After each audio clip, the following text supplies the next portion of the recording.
할렐루야. 오늘 이 자리에 오신 여러분들을 주님의 이름으로 환영하고 축복합니다. 우리가 새해가 되면 새해 복 많이 받으세요 라고 이렇게 인사를 나눕니다. 새해가 된 지 한참이나 지났지만 아직도 곳곳에서 새해 인사가 오가고 만나는 사람마다 복을 빌어줍니다.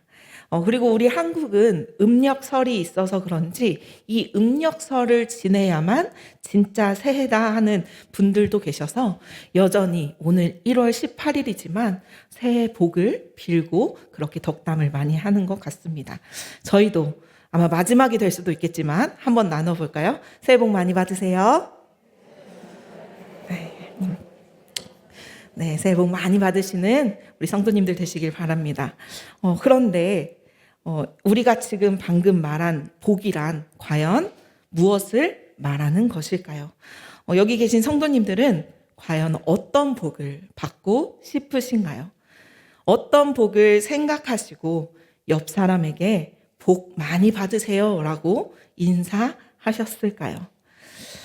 아마 어떤 사람은 이 복을 가정의 화목이라고 생각할 수도 있고, 또 어떤 이는 마음의 평안, 어떤 이는 문제 해결을 의미하기도 할 것입니다.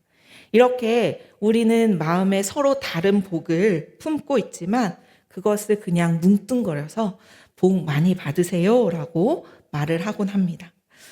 어느 인터넷 매체가 조사한 바에 의하면 사람들이 가장 많이 생각하는 복이 뭔지 아십니까? 바로 첫 번째가 돈이었습니다. 두 번째는 건강입니다. 그런데 이 건강이라고 응답한 사람들에게 왜 건강이 복이냐고 이렇게 물어봤더니 그 이유가 건강해야 돈을 많이 벌 수 있으니까. 건강해야 병원비가 들어가지 않으니까. 그러니까 어떻게 생각해보면 2위도 다 돈하고 연관된 것을 우리가 알 수 있습니다. 1년에 이런 조사를 보면 사람들이 생각하는 복은 아마 거의 대부분 돈이라고 생각하는 것 같습니다. 물론 돈 있으면 좋죠, 그렇죠? 여러분도 돈 많았으면 좋으시겠죠? 네, 저도 그렇습니다. 돈 많으면 건축헌금도 많이 할 수 있고, 주변에 어려운 사람들도 도울 수 있고, 또 선교도 할 수 있고 얼마나 좋습니까? 그런데 우리가 이 시간 한번 곰곰이 생각해 보았으면 좋겠습니다. 정말 이 돈이 복이 될 수 있을까요? 만약에 돈이 복이라면 이 세상에서 가장 복을 많이 받은 사람은 로또 1등에 당첨된 사람일 것입니다. 그렇죠? 복권에 당첨되면 큰 돈을 쉽게 가질 수 있습니다. 그런데 여기서 문제가 있습니다. 만약 복권 1등에 당첨된 사람이 약 50억에 가까운 돈을 받았다고 가정해 봅시다. 한 사람이 1만 원에 복권을 샀다고 생각하면 이 50억이 되기에는 50만 명의 돈이 모아져야 50억이 됩니다. 그러니까 어쩌면 이 1등이 받는 50억의 상금은 50만 명 혹은 그보다 더 많은 사람들의 돈이 모여서 이 한 명의 상금이 만들어진다고 볼 수 있죠. 그렇게 본다면 수십만 명의 희망과 기대를 다 꺾어버리고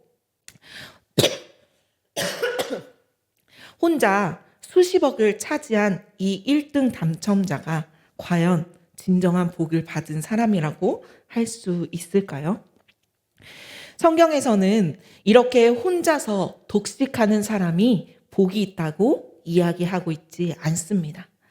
오병이어 사건을 보면 음식을 혼자 독차지하는 사람이 복이 있다고 말하지 않고 한 사람이 먹을 분량이지만 그 떡과 물고기를 하나님께 드려서 5천 명이 넘는 사람들에게 먹이는 사람을 복되도다라고 말하고 있습니다.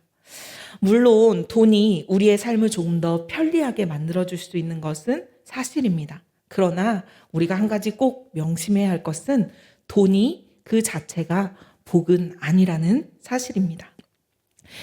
젊은이들 가운데 오랫동안 구상한 사업이 소위 대박을 쳐서 큰 돈을 벌어들이는 경우가 있습니다.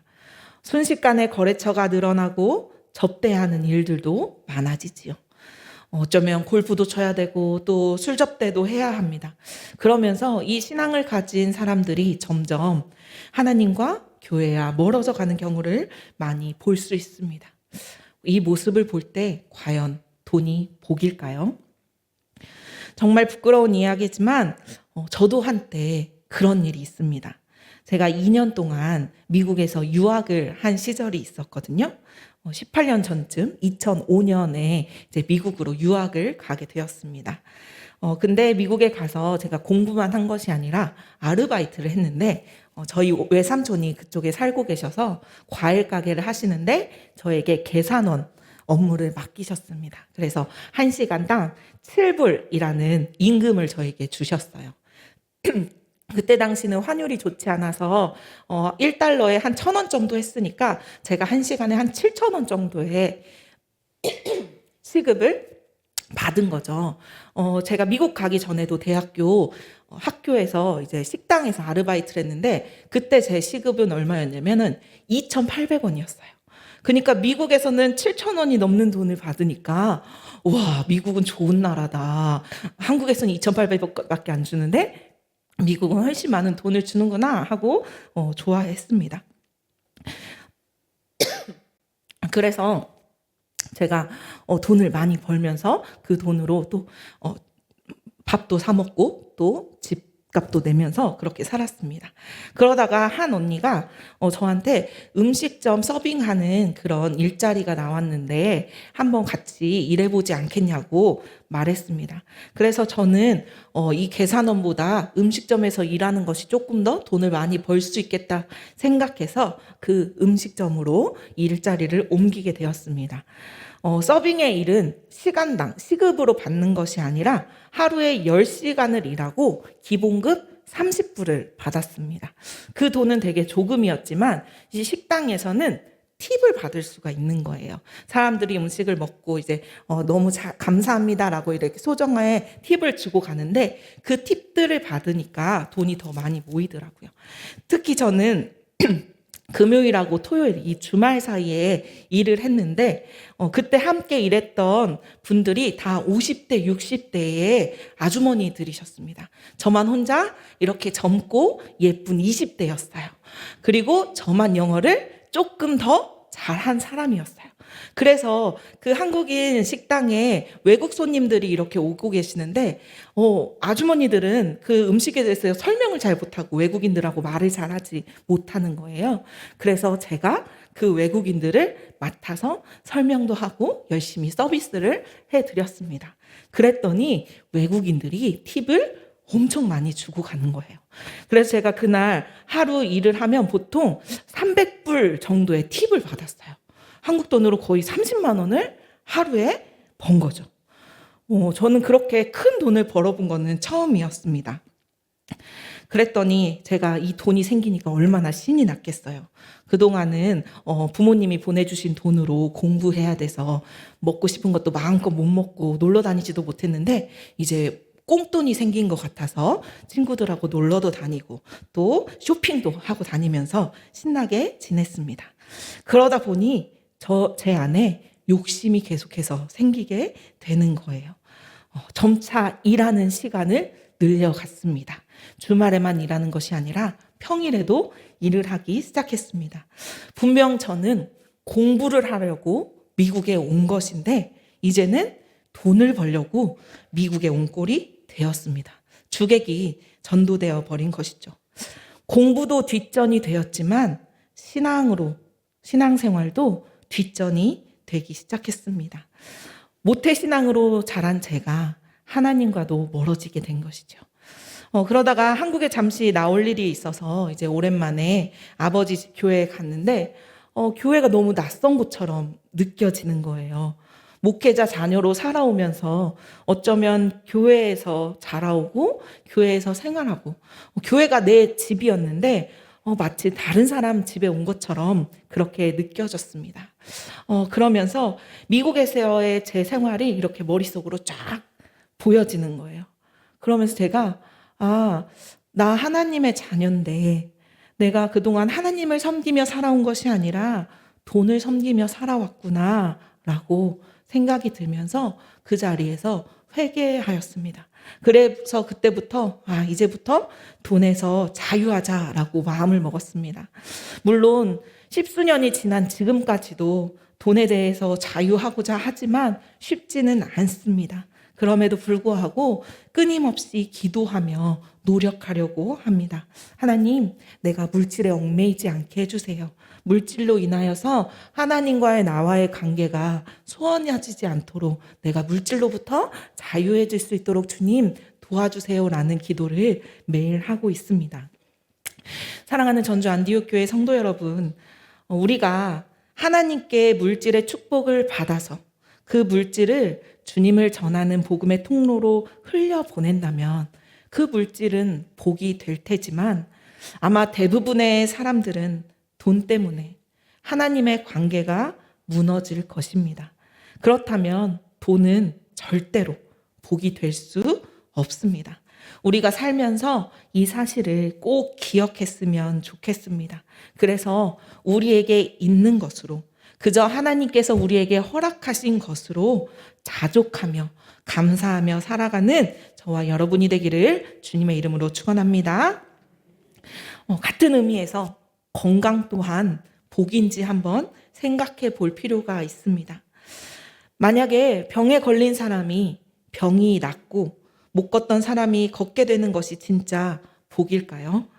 만일 그 환자의 내면이 새로워지지 않는다면, 그 영혼이 정말로 치유되지 않는다면 그의 육신의 병은 나아도 건강해져도 여전히 죄인일 수밖에 없습니다. 또한 병이 나아서 사회에 나가 다른 사람들에게 피해를 주고 죄를 짓는다면 그에게 부여된 건강은 진정한 복이라고 할 수 없을 것입니다. 1년의 이런 과정들을 통하여서 직장을 얻는 것도, 결혼을 얻는 것도, 공부를 잘하는 것도 다 마찬가지입니다. 그 자체가 복은 아닙니다. 주님을 위하여 우리가 그것들을 사용하는 것, 우리가 복음을 위하여 그것들을 흘려보내는 것이 복이지 그 자체만을 따지고 본다면 복이 될 수 없다는 사실입니다. 중요한 것은 우리의 내면이 얼마나 하나님의 말씀과 진리로 건강하게 성숙해 가고 있느냐는 것입니다. 그럴 때에 우리에게 허락하신 물질도, 건강도, 직장도, 학업도, 우리의 삶을 이루고 있는 그 모든 것이 복의 통로가 될 수 있다는 것을 우리 전주 안디옥교회 성도님들이 꼭 기억하시기 바랍니다. 그렇다면 복이 무엇일까요? 우리는 과연 어떤 복을 구해야 할까요? 오늘 본문은 사도 바울이 감옥에 갇힌 몸으로 빌립보 교회 교인들을 위해 기도하는 내용이 담겨져 있습니다. 마음대로 움직일 수도 없고 설교할 수도 없는 이 바울로서는 사랑하는 빌립보 교인들에게 기도를 드리는 것 외에 다른 도움을 줄 수 없었습니다. 저는 오늘 이 기도문에서 우리가 구해야 하는 복이 무엇인지 한번 찾아가 보고자 합니다. 우리 말씀을 통하여 한번 나누어 보도록 하겠습니다. 먼저 우리 9절을 함께 읽겠습니다. 시작. 내가 기도하노라 너희 사랑을 지식과 모든 청명으로 점점 더 풍성하게 하사. 아멘. 우리가 구해야 하는 복 첫 번째는 바로 사랑이 풍성해지는 복입니다. 우리 모두는 하나님의 크신 사랑을 받고 태어난 사람들입니다.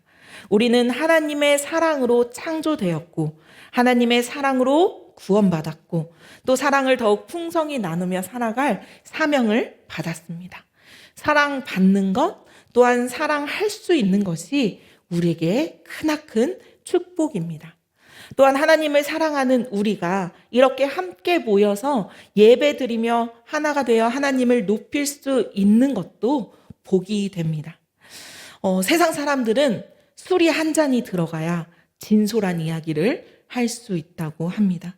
그렇지만 우리는 그런가요? 구역 모임 때 다들 한 잔씩 하고 이야기 나누시나요? 절대 그렇지 않죠. 우리는 술에 취하지 않아도 속마음을 이야기할 수 있습니다. 이것이 복입니다. 계획을 취하지 않아도 성취감을 누릴 수 있는 신앙 공동체에서 함께 교제할 수 있다는 것이 복입니다. 그래서 지금 우리가 하고 있는 이 90일 성경 일독이 참 좋은 것입니다. 함께 한 말씀을 읽으며 동일한 은혜를 나눌 수 있는 것이죠. 그러니까 혹시라도 아직까지 시작하지 못하신 분들, 잠깐 놓치신 분들 다 오늘부터라도 구역원들과 함께 또 우리 전주 안디옥교회 성도님들과 함께 한 말씀의 은혜를 누리시기를 바랍니다. 또한 사람들은 노래하려고 노래방에 가서 돈을 지불합니다. 그런데 우리는 돈을 지불하고 찬양할까요? 전혀 그렇지 않죠. 마음껏 큰 소리 높여서 하나님께 찬양할 수 있죠. 또 말씀 가운데 은혜를 받을 수도 있습니다. 그렇게 이 예배 자체가 얼마나 귀하고 복된 일인지 모릅니다. 그런데 우리는 자꾸 이 귀한 복을 복으로 여기지 않고 그저 습관처럼 의무처럼 여길 때가 많습니다. 우리가 이 예배의 복 누리는 저와 여러분이 되기를 바랍니다. 또한 사람들은 교회 안에서 하나 되기 힘들다고 이야기도 합니다.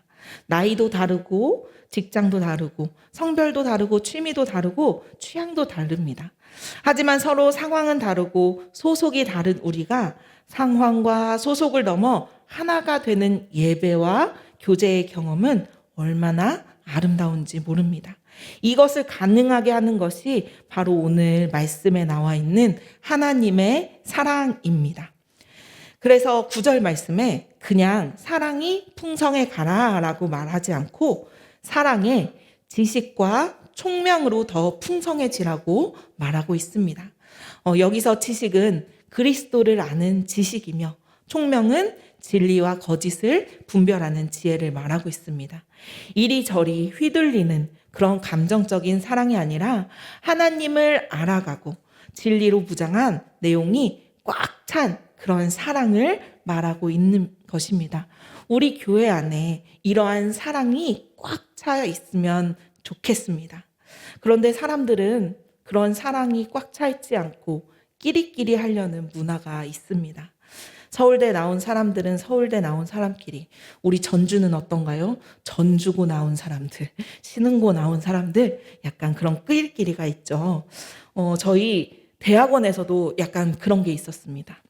한신대학교를 나오는 사람들은 한신대학교 나온 사람들끼리, 또 타신학대학을 나온 사람들은 타신학대끼리, 또 기초학기생들은 기초학기생끼리. 그래서 이렇게 끼리끼리 문화가 있었는데요. 저희 교회 부목사님들은 절대 그렇지 않다는 거, 서로 화합하면서 함께 동역하고 있다는 거 알아주시고요. 세상 사람들은 그런 타이틀을 가지고 판단하기도 하고 끼리끼리의 문화를 만들어가고 있습니다. 하지만 하나님께서는 우리가 어떤 학교를 나왔는지, 어떤 간판을 가지고 있는지, 우리가 다니는 회사의 브랜드가 어딘지 그거를 보고 우리를 판단하지 않습니다.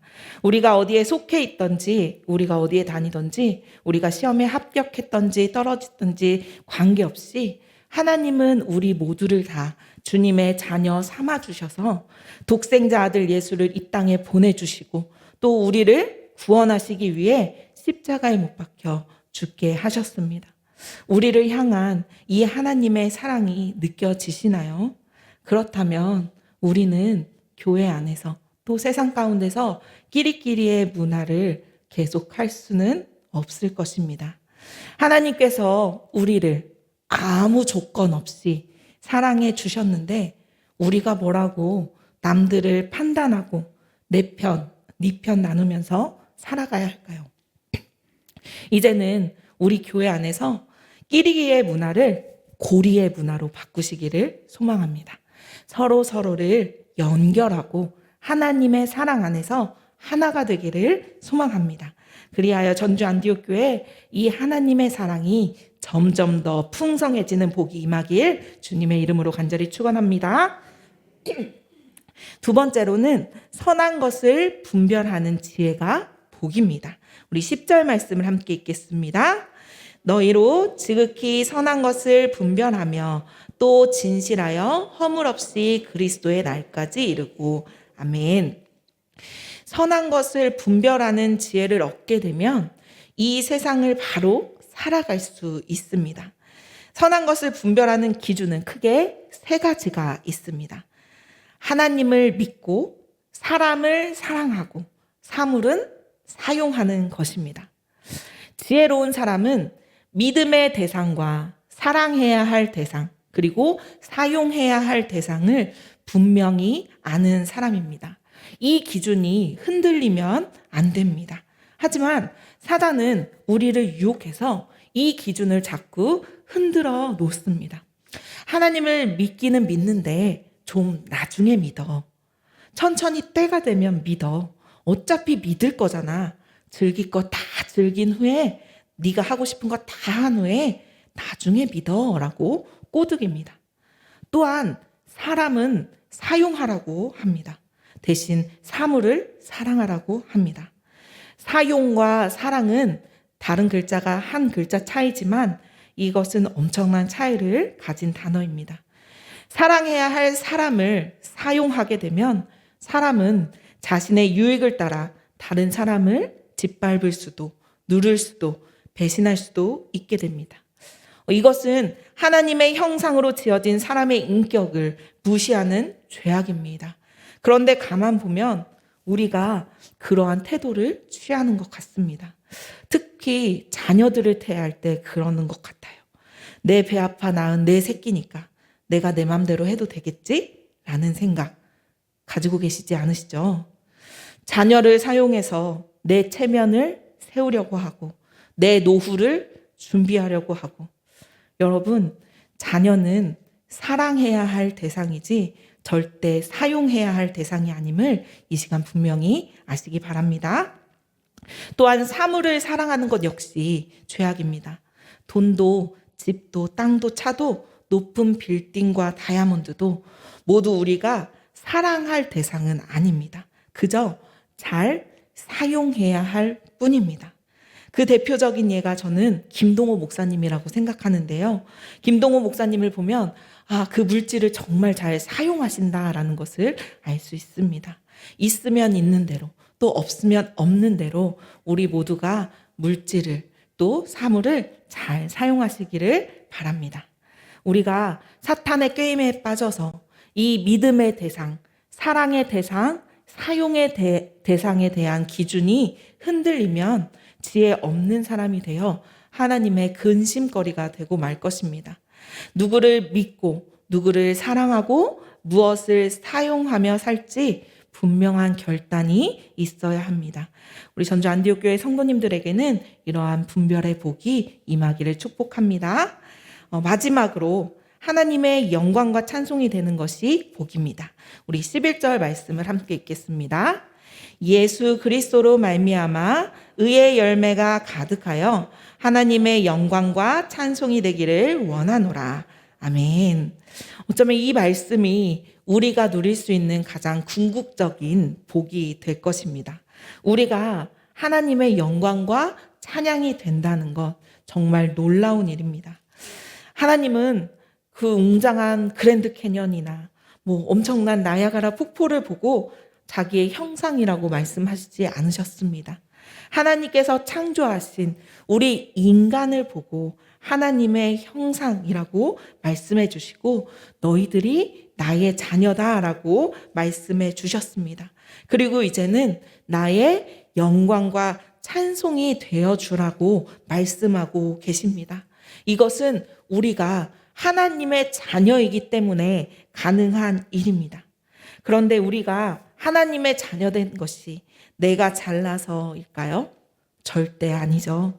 그저 하나님의 은혜로 우리는 하나님의 자녀가 되었습니다. 제가 여기 볼펜 하나를 준비해 왔는데요. 이 볼펜이 길까요? 짧을까요? 답을 못 하시네요. 길까요? 짧을까요? 네. 30cm 자에 비하면 짧아요. 몽당 연필에 비하면 길어요. 이 볼펜은 길거나 짧거나 한다는 말은 상대값입니다. 그런데 이 볼펜의 절대값은 제가 자로 쟀더니 14cm가 나오더라고요. 절대값은 14cm입니다. 이렇게 하나님의 자녀라는 것은 절대값입니다.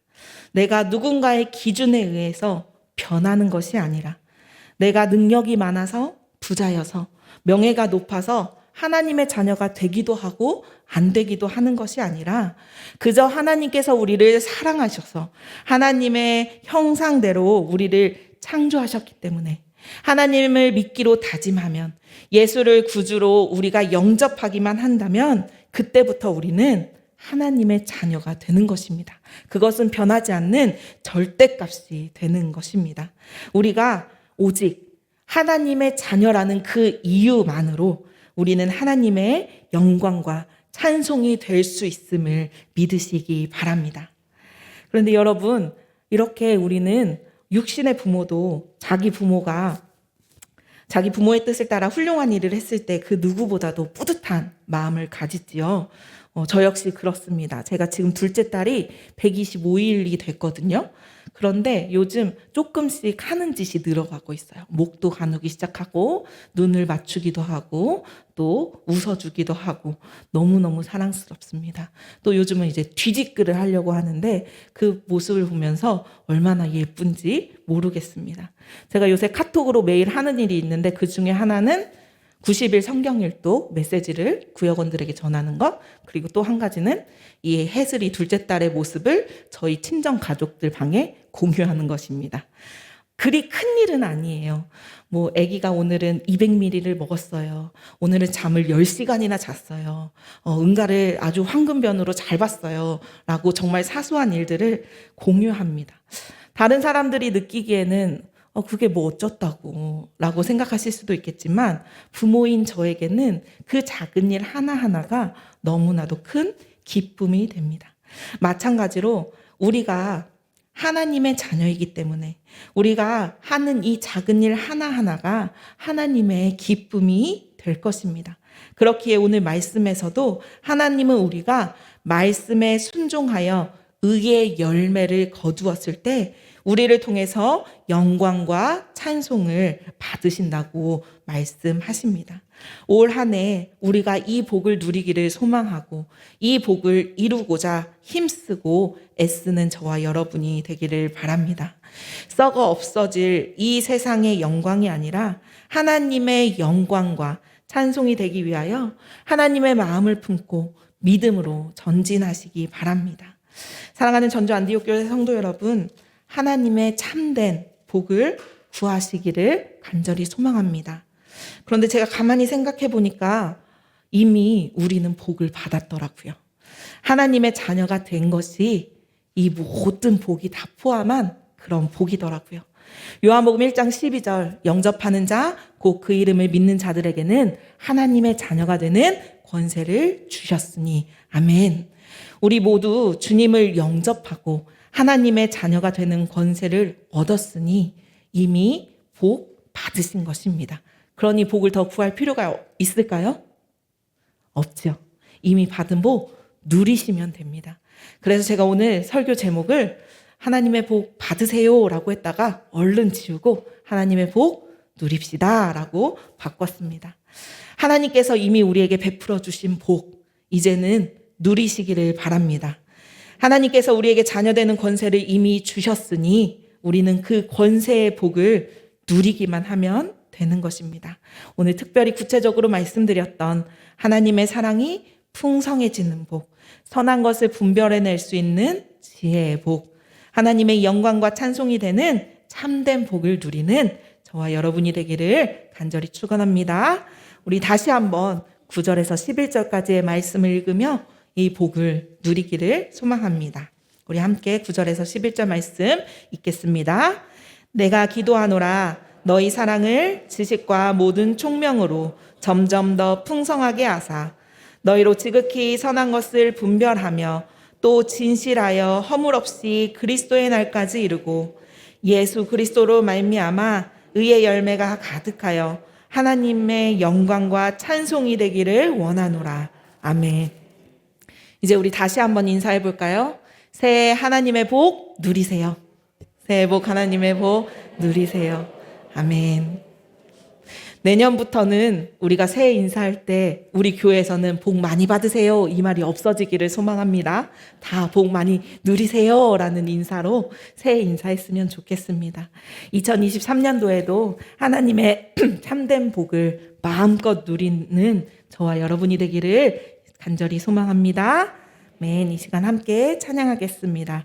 하나님의 자녀된 자로서 언제나 우리가 주님만을 바라보고 나아가길 소망하며 우리 함께 찬양하겠습니다.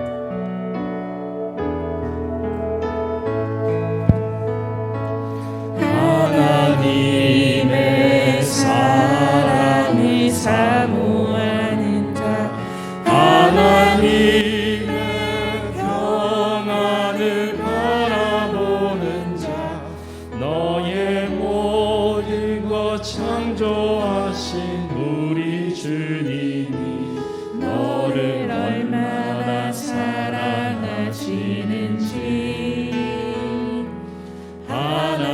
하나님께 찬양과 경배하는 자, 하나님의 선하심을 닮아가는 자, 너의 모든 것 창조하신 우리 주님이 너를 자녀 삼으셨네. 하나님 사랑의 눈으로 너를 어느 때나 바라보시고 하나님 인자한 귀로서 언제나 너에게 기울이시리.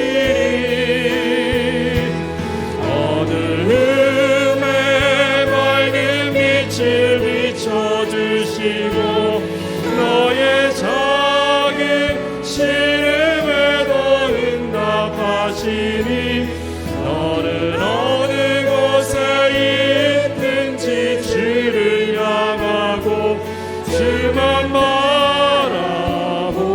바라보시라. 우리 이 시간에는 가슴에 손을 얹고 한 번 더 찬양하길 원하는데요.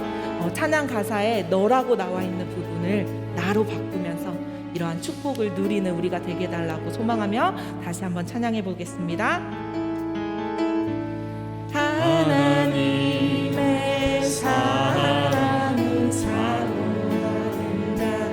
하나님의 평안을 바라보는 나의 모든 것 나의 모든 것 창조하신 우리 주, 나를 얼마나 사랑하시는지 나를 얼마나 사랑하시는지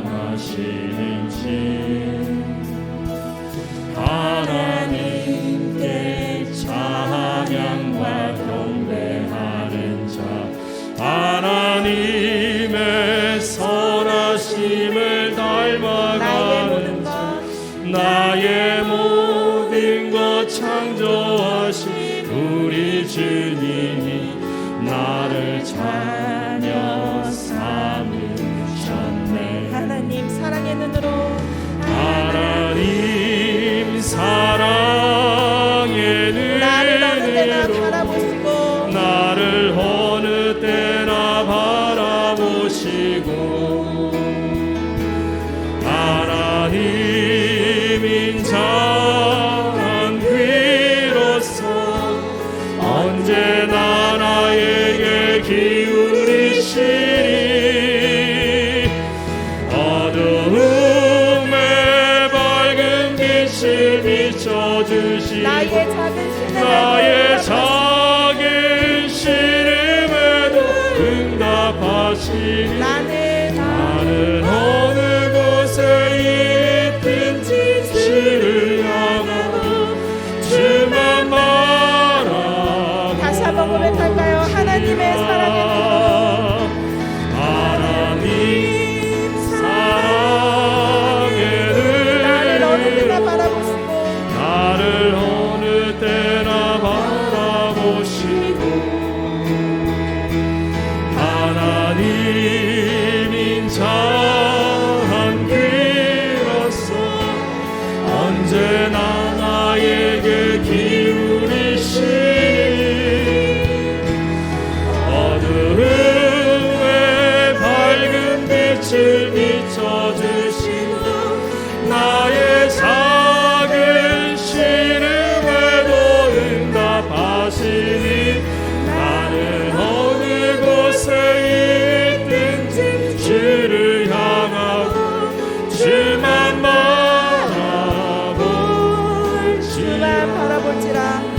주만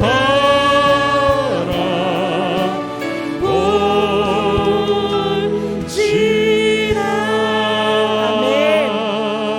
이 시간 우리 함께 기도하기를 원합니다. 하나님 아버지, 우리에게 주님의 자녀된 권세를 주심에 감사를 드립니다. 주님께서 이미 우리에게 허락하신 복을 누리게 하시고 우리가 온전히 주님의 자녀로 합당한 삶을 살아갈 수 있도록 도와주시옵소서. 세상에 그 어떤 복을 구하며 쫓아가는 삶이 아니라 하나님의 사랑 안에 거하며 주님께서 주신 복을 누리며 온전히 주님만 바라보며 살아가게 해달라고 이 시간 우리 다 함께 주여 한번 부르시고 합심하여 기도하겠습니다.